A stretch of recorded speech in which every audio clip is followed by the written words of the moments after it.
obviously on that note, we'll get into actual competitive games to discuss. Obviously, starting at Kelty versus St Johnstone in the Betfred Cup. Are you looking forward to that one, John?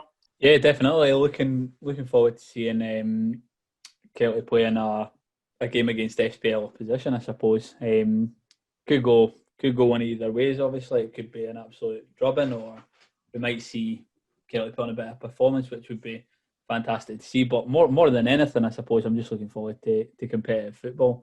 It's been far too long since we've had a team at this level playing in competitive football. So yeah, really looking forward to that. It's on Wednesday night, obviously now instead, because St Johnstone are playing today. But yeah, definitely looking forward to that one.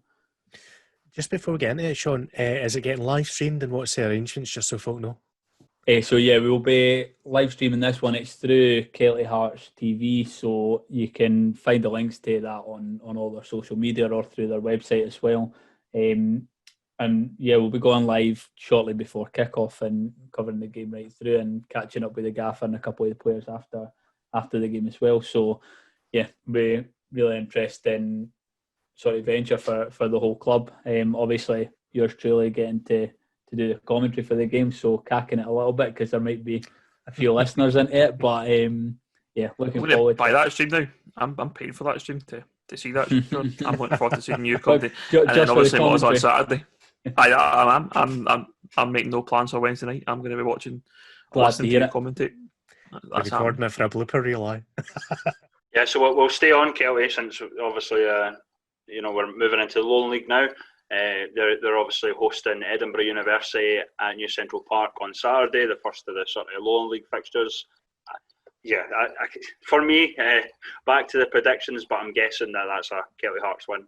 I think so. Yeah, I agree with that. It's really hard to kind of do predictions at this point because everyone's pre-seasons look so different. Yep. We've purely got to base it on squads, don't we? For week one.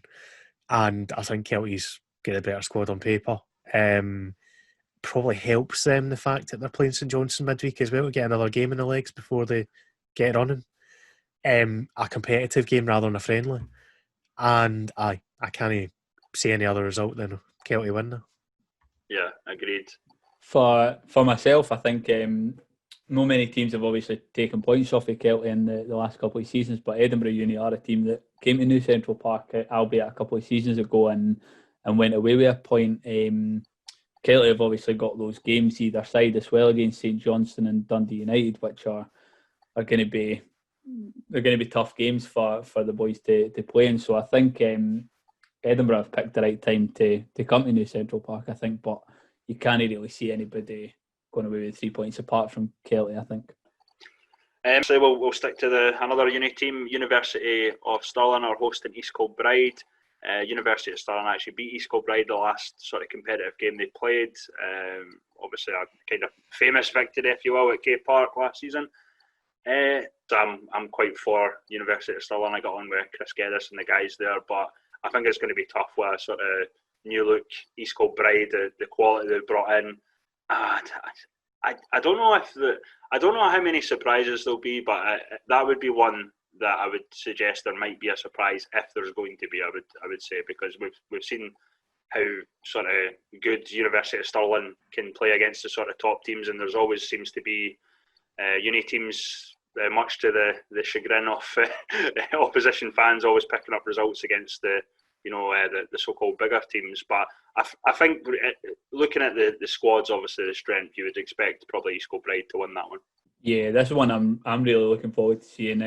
East Kilbride have obviously been touted as title contenders for the season after a bit of a ropey year last year. They've made some cracking signings, and we're going to see now whether they've had time to gel and whether they can actually put it all together on the pitch, because with some of the other teams that are in the Lowland League, they're going to have to hit the ground running for the get-go. And like you say, it's definitely a potential banana skin playing against Stirling Uni. Yeah, I still think East Kilbride will win this one. And the reason I say that, if anything, I think the current situation's probably hurt the uni sides more than others. Because obviously they'd maybe want fresh blood coming in with freshers and so on into the unis into the team. It's been a lot harder to bring in boys to trials and such like for the uni side of things. Don't begrudge Chris or Dorian the hardships they're going through at all and doing their day-to-day management, but as we know, Chris always has his team set up really well, really organised.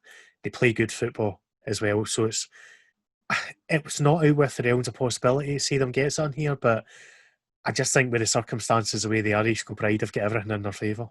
It's probably a good time for Stirling to actually get East Kilbride, because who knows, East Kilbride maybe take a wee bit of time to gel and maybe come in cold to the game on Saturday. True, yeah. So you might, if you maybe got them maybe end October, November, you maybe by that point they maybe up and running, got a bit of form. So I think it'll be an interesting game and definitely one to watch, because I think there's that little kind of caveat that there's potentially a wee bit of a slow start for East Kilbride. Berwick Rangers will be hosting Vale Leaving at Shielfield Park. I'm actually been quite impressed with Berwick Rangers. I think they've had quite a few decent tests against like the SPFL teams. Lewis Allen looks like a fantastic signing. He's been scoring goals. Jordan Sinclair, obviously, that we know from Edinburgh City. I would suggest that Berwick might be I think they'll do better than they did last season, but you know, they could be in the sort of bracket of teams that can push. I think Vale Leaving have improved. I've seen some of their results. Obviously, the one at the weekend there wasn't great in terms of getting beat by Leaf Athletic, but I think both teams have improved, but I would probably still go with the home win for Berwick there. I think that's fair. Berwick have kind of gone under the radar, I think, with a lot of the moves they've made. Obviously, we've been full of praise for what they've been doing off the pitch recently, but I think on the pitch they're looking a much better side than people realise. To the point we'd maybe need to say they're dark horses, because I don't think anyone's touting them to challenge, but would it be really that surprising if they got in a good run? You know, it's I reckon Berwick will win this reasonably handily, to be honest. And that's no slight against Vale Leaving. I just think folk don't realise the decent business Berwick have done over the kind of 6 month off period. Yeah, I'm not quite there in touting them to be at the top of the table yet, but with you and Tomsey, I wouldn't be surprised if I saw them up there. I still got to pick them for this game. Vale Leaving last season, they struggled to score goals. Like Chris alluded to there, they've been knocking them away during pre-season. If they can find the back of the net a little bit more, you know, they could find themselves a wee bit away from the drop early on. But yeah, you've got to back Berwick for this one, I think. Yeah, I think just for me, Berwick, I think Muzzy made a point about them doing well off the park. I think for me, I don't really know a great deal about the Lowland League at the moment, and I think Berwick are one of the teams that I've noticed quite a bit, certainly off the park. So I think maybe you might find that might just kind of reap its rewards on the park, where they've maybe done well in the recruitment and maybe just may have a good chance to see good potential there in terms of club. I think I agree with Sean though, maybe a little bit too soon for Berwick, but I think next year or two, definitely be watch out for them. Boness United's first game in the Lowland League on Saturday against Cumbernauld Colts. Bit of an unknown, to be honest. I think obviously as the season progresses, we'll get to know a wee bit more about Boness. I know a few of the players, but obviously I haven't seen them play for a few years or whatever. Cumbernauld Colts, I think, look quite solid, decent depth. I'm going to go with a draw for that. I can't recall this one. I think Colts are stronger than they were last year. I think that's the first thing to point out. Boness have largely got the same kind of squad together, but look at what Bonnyrigg did coming up for the East of Scotland with largely the same squad. So we'll just need to, as you say, Chris, we'll find out more about Boness as we go, but I can't call it, so I'm going to have to sit on the fence, same as you here.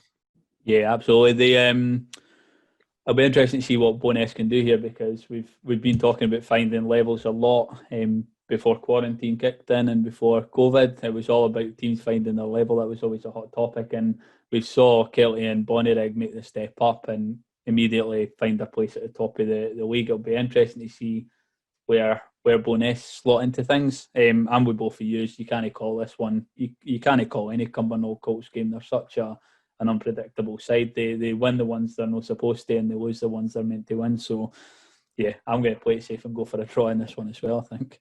And our first, we have to really give this game of the week. Let's be honest, everyone can see it live on Mozza's Twitch. I'm sure he'll appreciate the plug. But I'm buzzing. BSC Glasgow versus Dalbeattie Star. Yeah, that's got to be the game of the week because, as I say, you know, with everything that's going on, everyone can see it. Everyone can enjoy Mozza's commentary. I still believe that's why BSC brought out the squad numbers, to be honest with you, mate. But we'll wait and see. But what are your thoughts? Obviously, if you're looking at it on paper, you would expect probably BSC to have the better team, especially being at home. Dalbeattie Star, I've not really been keeping up too much with what they've been doing in terms of their friendly results, but I think it's a solid test for BSC. But I think they'll, depending on how things gel and whatnot, I think it should still be a BSC victory there. Yeah, I think there's two big question marks for BSC now going into the season. Firstly is going forward, because it's a brand new strike force. We'll need to see how they gel and get running, because it's never easy when you're replacing such an effective tandem as, well, Thomas Collins, Tam Orr, Martin Green, all three have gone. So that's a lot of goals that have disappeared over the last, over the summer. But it looks like we've done pretty well in recruitment. We've brought in not just kind of young boys, but Andy Geoghegan's a fantastic signing for us. The other question mark I've got is in goals, because we've lost Marshy, unfortunately, given his day job as in the Celtic development system as a coach. It's just not compatible with the way the bubbles are working and so on. So it looks like Lyle Avchi's going to get the nods, previously with Annan. I don't really know much about him in terms of, I've never seen him play, so fingers crossed that he can take up the mantle, because Marshy was arguably the best keeper in the league in my opinion. But I will see, and I'll be honest, I'm more nervous about saying something or doing something stupid on stream than I am about the game.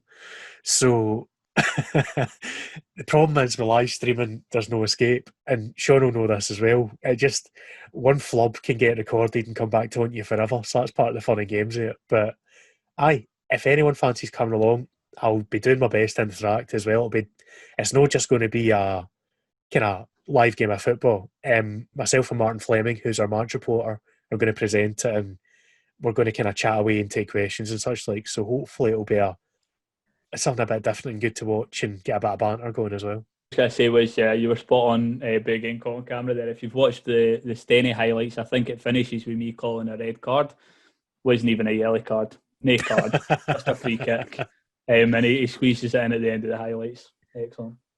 I'm getting Twitch in the big telly. I'm going to sit down, just enjoy the game. We've got the game on Saturday, so I'm just going to be sitting there watching Mozza on the big TV, sit on the couch, get some cans of Coke in and some Doritos, and just enjoy the atmosphere. Hope you've got a widescreen telly, because I've got a massive feed. Oh, big enough. I've got this will be I've started every Lowland League season. We've covered it watching Dalbeattie Star, so this will be another time. I'll probably be at home on Saturday watching the BSC Dalbeattie Star game. Looking forward to it. Actually looking forward to it. I hope you do well, Mozza.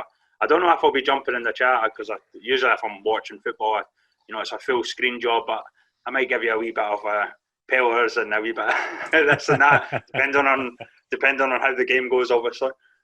I'll definitely be doing that. We were saying earlier on about, obviously, if clubs have got questions and live stream to come to us, I'd encourage you, if you're thinking about it for your club, to give it a watch, even if it's not live. If you go back and watch it, you'll still be able to see the chat and what people are saying on the side, because it gives you the ability, if you're a viewer, if you so wish, to interact. So you can just sit and watch it if you want, or if you want to kind of speak to other folk, have a bit of banter. It's a great thing to have there. It's genuinely, if anyone hasn't seen the impact that Twitch and YouTube can have on things like this, give it a try. I can't encourage it enough. East Stirlingshire versus Civil Service Strollers, a game that never fails to provide goals. They've scored in every game against each other, both sides. Civil, for me, are a wee bit unknown. I noticed they've obviously loaned in a keeper from Rangers recently, but I don't really know too much in terms of their squad. I'm assuming that it'll be the same as last season. A few loan players here and there with a few of the guys. I would probably. It's going to be close, I think, either way, depending on the result. But Shire at home, I would suspect that they'd probably be favourites for that for me. Have they not had a few players kind of leave them over the summer? I noticed, like from my own experience, their goalkeepers just left, and a few guys dropped down to like Darvel and things like that. Will that do you think that'll have a big effect on them in terms of player turnover? I think they're still pretty strong starting 11 wise. Yeah. The issue for Shire is the depth. I think is you're right. They've lost a few bodies, but they've still got a very decent team there. I think Nicky Lowe's our main man. He's like a great player at this level. If he keeps them ticking, doesn't matter who he's setting up, he's still setting them up 3 or 4 chances a game. So it depends what effect this kind of 10-day period's had on Shire, I think. If the boys have still been able to train themselves and keep themselves ticking over, they might be a wee bit rusty and a wee bit kind of behind Civil at the start. Or they might tail off at the end, we'll see. But I do fancy Shire to win it, but it's not a very confident pick. I don't think any of the picks are very confident. Brilliant. Gallagher Rovers host Bonnyrigg Rose at the Netherdale. I think, for me, I've mentioned it, I think Bonnyrigg Rose are still as strong as they were, even probably more so from last season. Gala, certainly a team that it's hard to say if they've improved, really. I mean, they've kept, obviously, like Xander Murray and stuff like that, and Scott Taylor McKenzie, and most of their key players, but again, like what you're saying, I think it's a bit of an unknown, but I would, given based on the squads and the strength of depth and stuff like that, I would probably give Bonnyrigg Rose the advantage there. Netherdale's a tough place to go, is the only thing.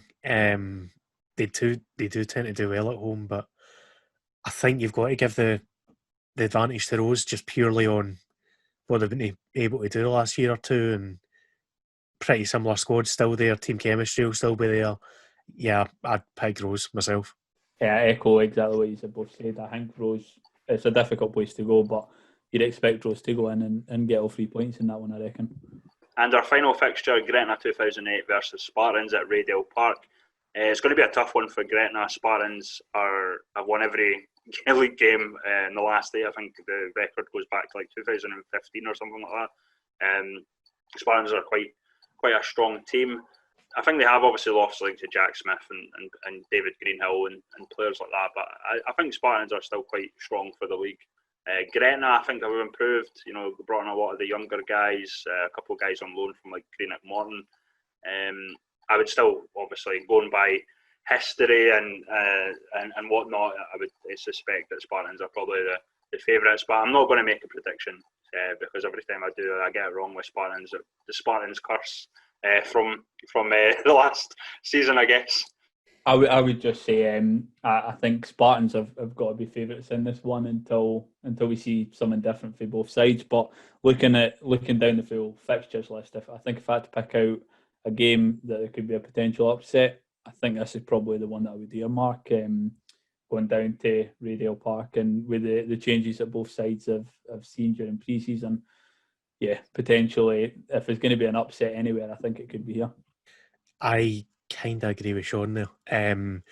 I expect at least one of these games we predicted to be an upset, by the way. I should say that. But Gretna's looking pretty solid. And Jonathan, who always listens to us, will not forgive me if I don't say that. They give credit where it's due, but I still think Spartans go in as favourites. I'm going to plump for a draw on that one.